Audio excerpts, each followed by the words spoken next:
Praise the lord. యోబుకున్నటువంటి విశ్వాసము ఎంతో గొప్పది.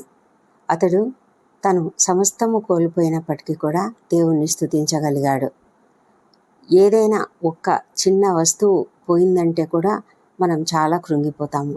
కానీ యోబు దేవుని పట్ల ఎంత విశ్వాసం కలిగి ఉన్నాడంటే, నాకేమి ఉన్నా లేకపోయినా దేవుడు ఉన్నాడు చాలు, యెహోవా ఇచ్చెను, యెహోవా తీసుకొని పోయెను, యెహోవాకే స్తుతి కలుగునుగాక అని దేవుని స్తుతించాడు. తను అనారోగ్యంతో మొత్తబడినప్పుడు, చర్మ వ్యాధితో మొత్తబడినప్పుడు కూడా అతడు దేవుని నుంచి మనము మేలునే అనుభవించాలనా, కీడును అనుభవించకూడదా అని అభిప్రాయంతో అతడు సంతోషంగానే దానిని తీసుకున్నాడు. అయితే అనారోగ్యం వల్ల అతడు కృంగుదలలో ఉన్నప్పుడు అతని స్నేహితులు మాట్లాడే అనేక రకాల మాటలను బట్టి అతడు కొంత దేవుని పట్ల తన యొక్క విశ్వాసంలో స్థిరంగా ఉన్నప్పటికీ కూడా కొన్ని ప్రశ్నలతో దేవునిని ప్రార్థించినట్లుగా మనం చూస్తాం. కానీ చివరి వరకు కూడా అతడు ఎంత విశ్వాసంతో ఉన్నాడంటే, చివరిలో దేవుడు తాను అడిగిన ఆ ప్రశ్నలకు జవాబు చెప్పలేక యోబు అంటాడు, నేను జ్ఞానం లేకుండా మాట్లాడాను, నా మాటలు జ్ఞానం లేని మాటలు, నా ఆలోచన చాలా వ్యర్థమైనది, నేను ఎంతగా భయంకరంగా మాట్లాడానో నాకు అర్థమైంది, నా బుద్ధికి మించిన సంగతులను గురించి మాట్లాడినాను కాబట్టి దయచేసి నన్ను క్షమించు అన్నట్లుగా దేవుని సన్నిధిలో అతడు మొరపెట్టుకున్నాడు.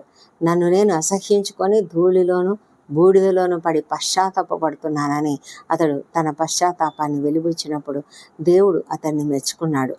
అందుకే అతడు యోబు స్నేహితులను వాళ్ళ నిమిత్తం కూడా ప్రార్థన చేయమన్నాడు. ఎందుకంటే వాళ్ళు దేవుని గురించి సరిగ్గా మాట్లాడలేదు కాబట్టి వారి గురించి నువ్వు ప్రార్థన చేయి అని చెప్పినప్పుడు దేవుడు అతని స్నేహితుల కొరకు, యోబు తన స్నేహితుల కొరకు ప్రార్థించినప్పుడు అతనికి తిరిగి తన క్షేమస్థితి కలిగింది.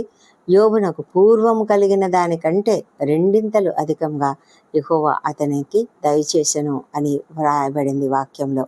అంత గొప్ప అద్భుతమైన ఆశీర్వాదం అతడు పొందుకున్నాడు. ఎందుకంటే విశ్వాసంలో స్థిరంగా ఉంటే, మనము విశ్వాసంలో స్థిరంగా ఉండాలి. దేవుని యొక్క ప్రతి సమయాన్ని గౌరవించాలి. తగిన సమయంలో ఆయన ఏదైనా చేస్తాడు అన్న విశ్వాసం మనం కలిగి ఉన్నప్పుడు మనము ఎలాంటి కష్టాలు వచ్చినా, ఏ సమస్యలు వచ్చినా వాటి గురించి భయపడకుండా ఉండగలుగుతాము. జీవితంలో మనము నెమ్మదిని కలిగి ఉండాలంటే విశ్వాసంతో ఉండాలి.